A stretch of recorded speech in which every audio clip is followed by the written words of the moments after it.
box office. We want Alright guys, so I finally watched All the Money in the World.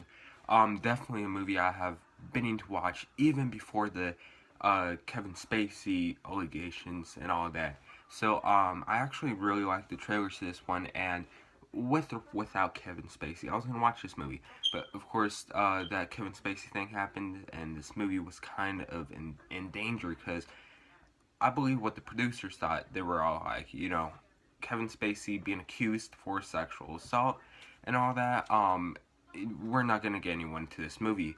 So what they did very impressively, about a whole month before the movie came out, they replaced the actor and they reshot those scenes with Christopher Plummer. Now, a month before the movie comes out, yeah, that's like for them to get the actor, make him memorize his lines, and shoot it and edit it into the final movie. That's a lot of work that probably happened within the last month before this movie came out.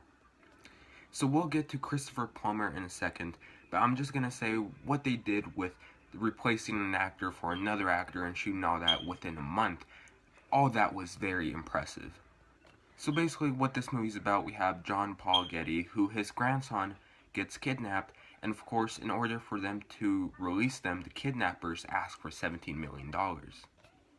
He refuses to pay the $17 million, so his mom, who is played by Michelle Williams, attempts to get him back with the help of Mark Wahlberg's character, who is basically kind of like a investigator who is helping Michelle Williams throughout the movie.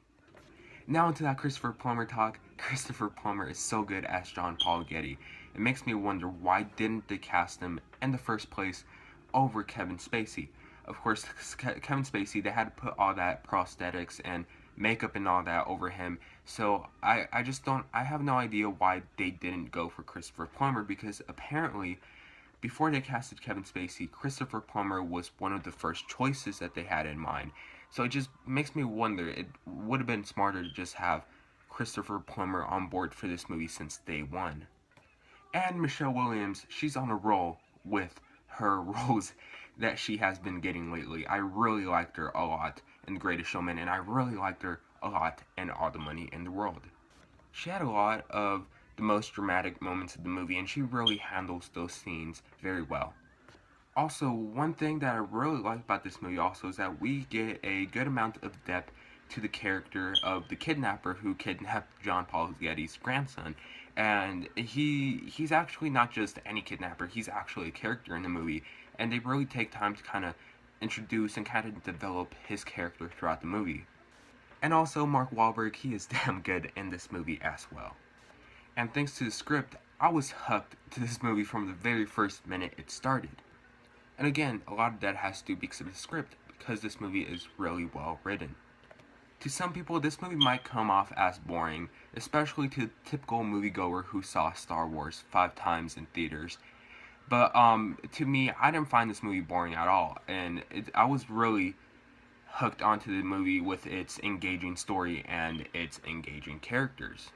But as long as you think you could handle 2 hours of pure dialogue and story, then I think this movie is for you. I didn't even talk about that third act, which actually gets very tense, and I was actually kind of with the edge of my seat. That third act is very good.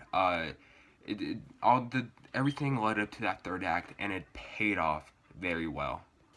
I'm still impressed how they got Christopher Plummer a whole month before the movie came out, and yet he managed to pull off one of the best performances of the year.